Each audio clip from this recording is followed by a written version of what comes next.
बोलिए सद्गुरुदेव की जय। परम सम्माननीय सज्जनों एवं भक्तिमय माताओं, त्याग मानव जीवन की महत्वपूर्ण संपत्ति है। संसार के हर कोने के विचारकों ने त्याग की भूरी भूरी प्रशंसा की है। विचारक ही नहीं, साधारण मनुष्य भी त्याग का महत्व जानता है। मानव सृष्टि में ऐसा कौन प्राणी होगा जो त्याग का कम बेस मूल्यांकन नहीं करता होगा। त्याग शब्द सुनने से ये न समझे कि यह तो संत महात्माओं और त्यागियों के लिए, विरक्तियों के लिए हैं। त्याग हर व्यक्ति को चाहिए, गृहस्थ और विरक्त सबके लिए त्याग चाहिए। त्याग दो प्रकार का होता है, एक बाह्य त्याग और दूसरा अंतर त्याग। बाह्य त्याग सीमित है और अंतर त्याग निस्सीम। मनुष्य खाने पीने में कुछ चीज़ों का त्याग कर सकता है, परंतु सभी चीज़ों का त्याग तो नहीं कर सकता। बहुत पहनाव का त्याग कर सकता है, पर कुछ पहनाव तो रखना ही पड़ता है। बड़े बड़े मकान का त्याग हो सकता है, पर छानी के नीचे रहना ही पड़ता है। घर का त्याग कर सकता है, पर मनुष्यों के बीच रहना ही पड़ता है। इसलिए बाह्य त्याग निस्सीम नहीं हो सकता।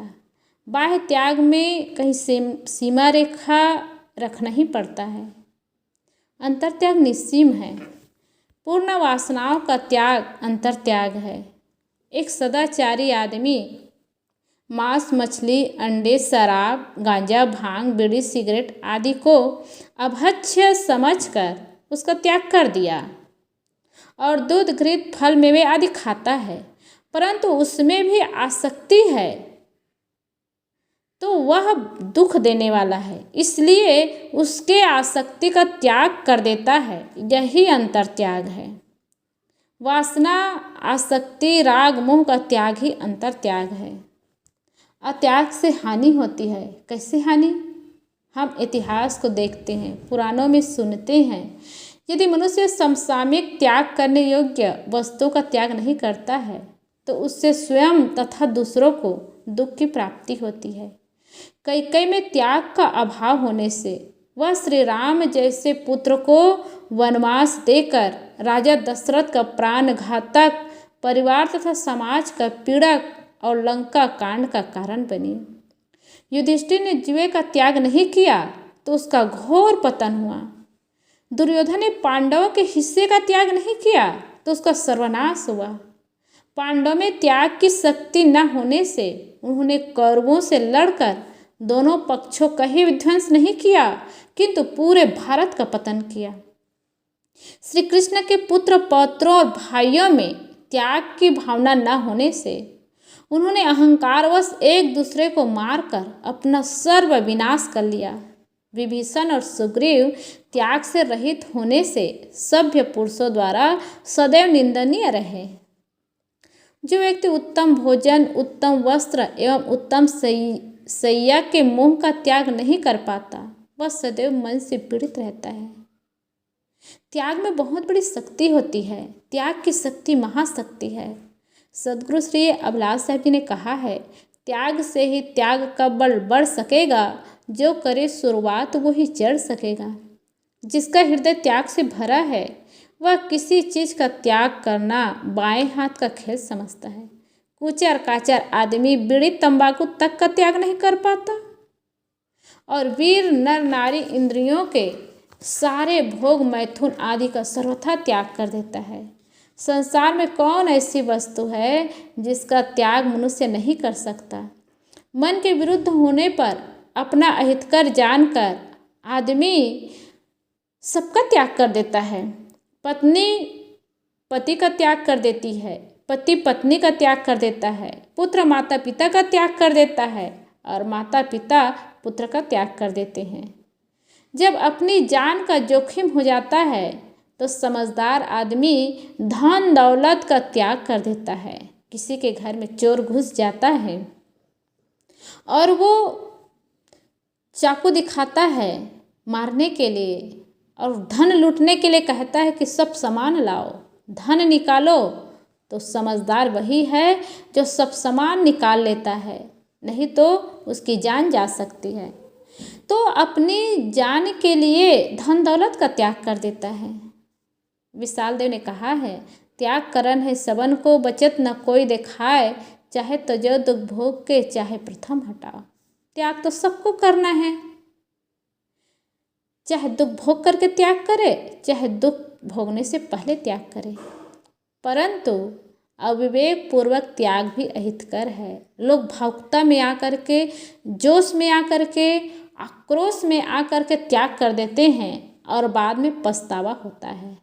त्याग और ग्रहण सब कुछ विवेक पूर्वक होना चाहिए, परंतु यह निश्चित है कि जिस व्यक्ति वस्तु, देश, समाज, आचार व्यवहार के त्याग करने में ही अपना तथा दूसरे का हित है, उसका त्याग करने में कोई संकोच न होना चाहिए। श्री कृष्ण जी जब मथुरा का त्याग नहीं किए थे और 17 बार जरासंध ने आक्रमण किया, तब मीटिंग किए और उन्होंने कहा हमें मथुरा को छोड़ना होगा। सभा में लोगों ने कहा अगर आप छोड़ देंगे तो लोग आपको रणछोड़ कहेगा और भागना पड़ेगा और बहुत तकलीफ होगी।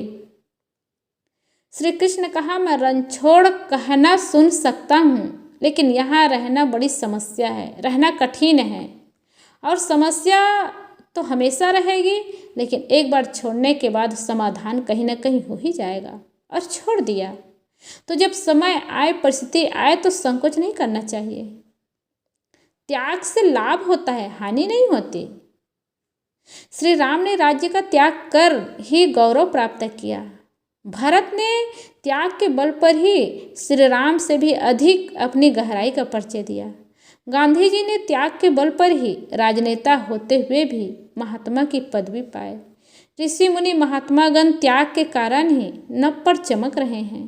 त्याग के बल पर ही वैज्ञानिक लोग कल्याणकारी अपार भौतिक शक्तियों की खोज कर सके। जो अपने सुख और स्वार्थ को जितने अंशों में त्याग सकता है, वह उतनी ही जगत की सेवा कर सकता है। भगवान बुद्ध इतने बड़े राजा, राजपाट का त्याग कर दिए, इतनी सुंदर पत्नी और इतना बढ़िया राहुल बेटा, सब कुछ का त्याग करके जंगल चले गए तो उसकी हानि नहीं हुई। वो जगत की सेवा किए और इसीलिए आज इतने वर्षों के बाद, 2700 वर्षों के बाद भी आज वे पूज्य है और संसार के लोग उनकी पूजा कर रहे हैं। और ऐसे ऐसे महापुरुष जब तक दुनिया रहेगी, ऐसे महापुरुषों को लोग याद करेंगे और पूजेंगे। तो जो अपना स्वार्थ देखता है वो उसको लोग मानते नहीं, और जो जगत की सेवा करता है लोग उसको मानते हैं, उसका सम्मान करते हैं, वे आदर्श हो जाते हैं और जगत पूज्य बन जाते हैं।